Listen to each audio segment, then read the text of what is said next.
আসসালামু আলাইকুম ওয়া রাহমাতুল্লাহি ওয়া বারাকাতুহু। সম্মানিত দর্শক মণ্ডলী,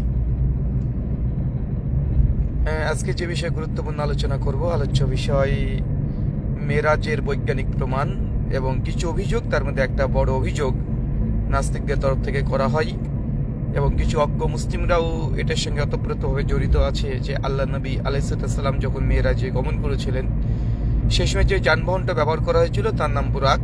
এতটুকু ঠিক আছে, কিন্তু সে বুরাকের ব্যাপারে বলতে গিয়ে অনেকেই এমন চিত্র এমন ছবি অঙ্কন করেছে যে বুরাকের দুটো ডানা ছিল এবং পাশাপাশি বুরাকের যে মুখমণ্ডল এটা ছিল একটা নারী সাদৃশ্যপূর্ণ। তো এরকম অনেক কিছুই শুনতে শোনা যায়। তা চলুন আজকে সংক্ষিপ্তভাবে কোরআন এবং হাদিসে মেরাজের বৈজ্ঞানিক প্রমাণ এবং আসলে কি সেটা ডানাওয়ালা কোনো প্রাণী ছিল কিনা, শেষ থেকে শুরু করি। প্রথমত বুরাকের বর্ণনা। কোরআন বা হাদিসের কোনো জায়গাতে এমন পাওয়া যায় না যেখানে বুরাকের চেহারাটা ছিল একটা নারীর মুখমণ্ডলের মতো, এমন কিছু পাওয়া যায় না। দ্বিতীয়ত কোনো সাহাবের রেওয়ায়ত থেকে বা কোনো সাহাবেরা এরকম ধারণা করতেন এমন কিছুও পাওয়া যায় না। তৃতীয়ত বিষয় যে বুরাকের যে দুটো ডানা ছিল এই মর্মেও আল্লাহ নবী থেকে বা কোরআনুল করিম থেকে সরাসরি বা নবীর কোনো হাদিস থেকে বা সাহাবীদের কোনো কমেন্টারি থেকে এমন কিছু ধারণা পাওয়া যায় না। হ্যাঁ, হাসান বসরি রহিমাহুল্লাহ একজন বিখ্যাত তাবী ছিলেন, তিনি এমন মনে করতেন, এটা তার ধারণা। এটা ইসরায়েলি রেওয়ায়ত থেকে তিনি নিয়ে এসেছেন, কেননা বাইবেলের মধ্যে একটা প্রাণীর কথা পাওয়া যায় যেটা বুক অফ ডানিয়েলের মধ্যে মজুদ আছে। সেটা হচ্ছে একটা প্রাণীর নাম বলা হচ্ছে, সেটা হচ্ছে ইউনিক্রন। তো এই ইউনিক্রনের ধারণাটা এমনটাই ছিল যেটা খ্রিস্টান এবং ইহুদি এবং খ্রিস্টানদের মধ্যে এমন একটা স্বর্গীয় একটা প্রাণীর কথা তারা কল্পনা করে। বুক অফ ডানিয়েলের মধ্যে আছে ইউনিক্রন, যেটা একটা ঘোড়ার সাদৃশ্য দেখতে, তার ডানা আছে, এই ধরনের।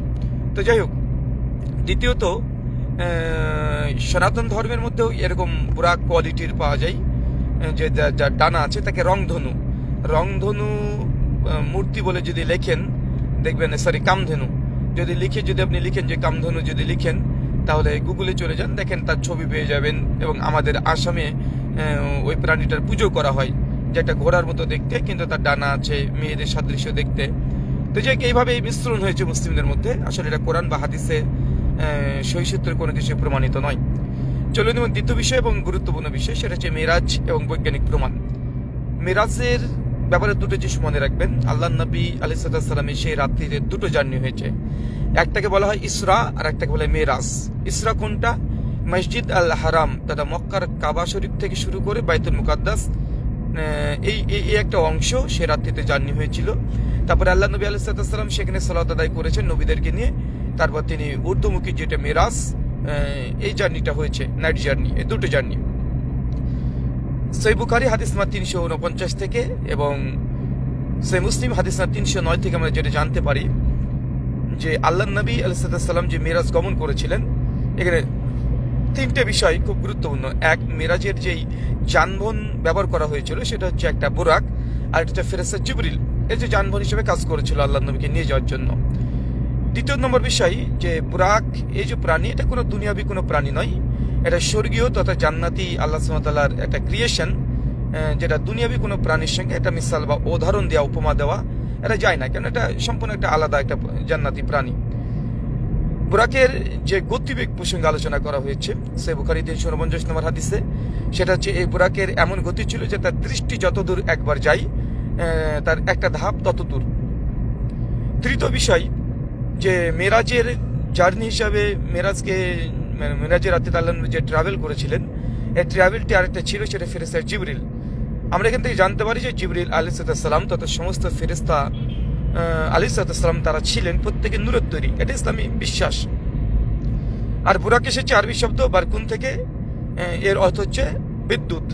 এই কয়টা জিনিস শুধু মনে রাখেন, তাহলে মেরাজ এবং বিজ্ঞানের সঙ্গে সাদৃশ্যপূর্ণ কিছুটা পাবেন।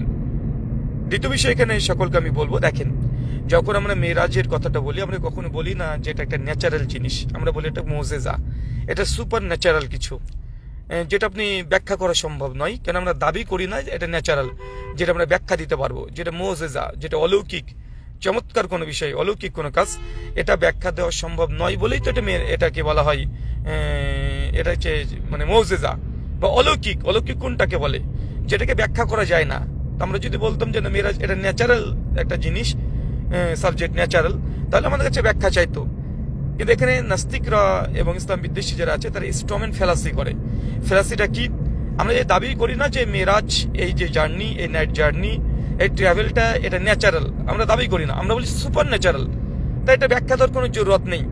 কিন্তু তারা এটাকে ন্যাচারাল ব্যাখ্যা চাইছে। না, ন্যাচারাল ব্যাখ্যা তো আমরা দাবি করি না। যেটা আমি দাবি করি না সেটা আমার কাছে চাপিয়ে দিয়ে আমার কাছ থেকে প্রমাণ চাওয়া, এটাকে বলা স্ট্রমেন ফেলাসি, যেটা নাস্তিকরা হার হামেশাই করে থাকে। তারপরে হ্যাঁ, সুপার ন্যাচারাল জিনিস, তার মানে যে এর কিছুই আমরা এই ন্যাচারাল ওয়ার্ল্ড আমরা ব্যাখ্যা করতে পারবো না এমন নয়। এখানে আমরা কিছু কমেন্ট করতে পারি। চলেন আমরা বুঝিয়ে দিয়ে বিষয়টি। প্রথম কথা দেখেন, অ্যালবার্ট আইনস্টাইনের থিওরি অফ রিলেটিভিটি সম্পর্কে আপনারা অনেকেই জানেন। তিনি টাইম ট্রাভেল যে থিওরি তিনি প্রকাশ করেছেন, time travel, twin paradox, time dilation, তো এরকম অনেকগুলো তিনি, এবং আমরা সকলেই জানি যে লাইটের যে গতিবেগ এটা প্রায় সেকেন্ডে 3 লক্ষ কিলোমিটার। 1 সেকেন্ড লাইট ভ্রমণ করতে পারে, ট্রাভেল করতে পারে, যেতে পারে প্রায় 3 লক্ষ কিলোমিটার। দ্বিতীয় নম্বর বিষয়, Albert Einstein the theory of time ট্রাভেলে তিনি আলোচনা করেছেন। আপনি ইউটিউবে গিয়ে হাজার হাজার ভিডিও ডকুমেন্টারি পেয়ে যাবেন সায়েন্স জার্নালিস্টদের, যে তাদের দাবি হচ্ছে এইটা যে কখনো যদি স্পিড অফ লাইটের গতিবেগে ভ্রমণ করতে পারে এমন কোনো যন্ত্র বা যানবাহন যদি কেউ তৈরি করতে পারে, তাহলে এই ব্যক্তি এমন একটা পর্যায়ে চলে যাবে যে সময় পৃথিবীর এই টাইম, আমাদের এই ওয়ার্ল্ড, এই পৃথিবীর এই টাইমটা স্থির হয়ে যাবে, স্টপ হয়ে যাবে তার জন্য। সে যখন ট্রাভেল করতে শুরু করবে পৃথিবীর টাইমটা চলতে থাকবে, কিন্তু ভ্রমণকারী ব্যক্তি তার জন্য টাইমটি স্টপ হয়ে যাবে। এবং টাইম ট্রাভেলের এটা সবচেয়ে মারাত্মক এবং বর্তমান সায়েন্সের বড় একটা ডিসকভার, যে কেউ যে টাইম ট্রাভেল করতে পারে তাহলে সে ভবিষ্যতের মধ্যে প্রবেশ করতে পারবে। এ বিষয়ে হলিউডে ডজনখানেক সিনেমাও আছে, কয়েক শত বই, আর্টিকেল সায়েন্স জার্নালিস্টরা তারা রচনা করেছে। ভিডিও ডকুমেন্টারি আপনি ইউটিউবে হিন্দি, বাংলা, উর্দু, ইংলিশ সব ভাষাতে পেয়ে যাবেন। শুধু টাইম ট্রাভেল লিখলে আপনি পেয়ে যাবেন। এ বিষয়ে ধ্রুব রাঠি, ইন্ডিয়ার বিখ্যাত ইউটিউবার, উনিও অনেক ডিটেল আলোচনা করেছে, ওখান থেকে দেখে নিতে পারেন। তো চলুন এর সংক্ষিপ্ত বিষয় বুঝিয়ে দিই। আমরা যখন দাবি করি যে আল্লাহ নবী আলাইহিস সালাম তিনি মেরাজে করেছেন দুটো যানবাহন, আর দুটো যানবাহনের সঙ্গে কানেক্টেড কি হচ্ছে? বুরাক, এটা হচ্ছে বিদ্যুৎ, লাইট। আর ফেরেশতা মণ্ডলী জিবরিল আলাইহিস সালাম তাকে, আল্লাহ নবী আলাইহিস সালামকে মেরাজে ট্রাভেলটা করিয়েছিলেন। আর জিবরিল নূরের তৈরি, নূর আলো, লাইট। তো অ্যালবার্ট আইনস্টাইনের যে সায়েন্স অনুযায়ী আমরা দেখতে পাই যে না, লাইটের গতিবেগ সেকেন্ডে 3 লক্ষ কিলোমিটার যেতে পারে।